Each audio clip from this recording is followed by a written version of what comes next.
O que é a comunhão? A comunhão é justamente você ter algo em comum com alguém. Nós aqui, por exemplo, podemos estar em comunhão ou podemos ser apenas um grande ajuntamento. Depende de qual o propósito de que nós estamos aqui. Talvez você seja daqueles que vieram para adorar a Deus. Talvez você seja daqueles que veio porque você está tão feliz porque a igreja está completando 114 anos. Talvez você tenha vindo para, essa pandemia aí, você vê os irmãos, está perto de gente. Talvez você veio obrigado, porque a sua esposa conversou com seu esposo, convidou, seus pais te obrigaram a você vir hoje aqui. Eu não sei qual que foi o seu propósito, mas se cada um tiver um propósito diferente aqui, ainda assim, nós podemos ter algo em comum. Mas se não houver esse comum, não há comunhão.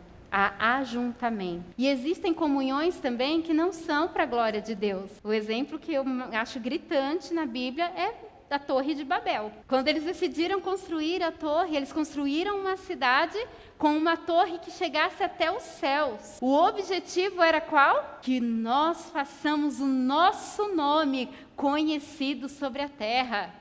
Nós teremos fama, nós teremos poder. E ali houve, talvez o que a Bíblia descreve, a maior comunhão que existiu. Ao ponto de o próprio Deus dizer, eis que o homem fala uma só língua. Eles têm um só propósito. E eles agindo desta forma, nessa comunhão, não há nada que eles intentem fazer que não lhe seja possível. Gente, é a palavra de Deus falando isso. Quando nós vivemos em algo em comum, que é essa comunhão, quando nós estamos em comunhão, falando a mesma linguagem, quando estamos vivendo pelo mesmo propósito, não há nada que nós queiramos fazer que não nos seja possível. E o único que pode impedir é Deus, como ele fez em Babel. Desceu, confundiu as línguas e separou todo mundo. Agora imagina se nós estivermos unidos,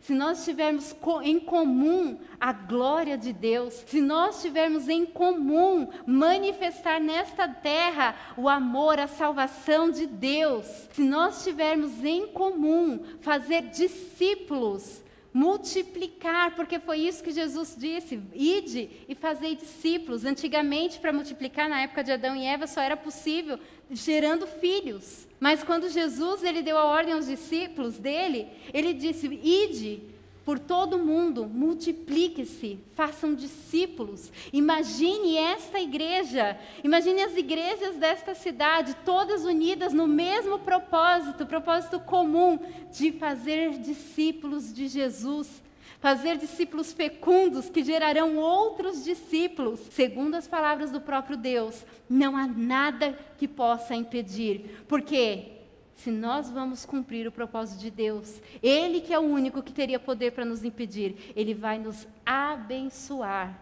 para que nós continuemos a fazer isso. Ele vai abençoar esta igreja para que ela multiplique pessoas que serão multiplicadoras da imagem de Deus nesta terra. E a comunhão, ela é exatamente isso. Viver em torno de algo que nós tenhamos em comum.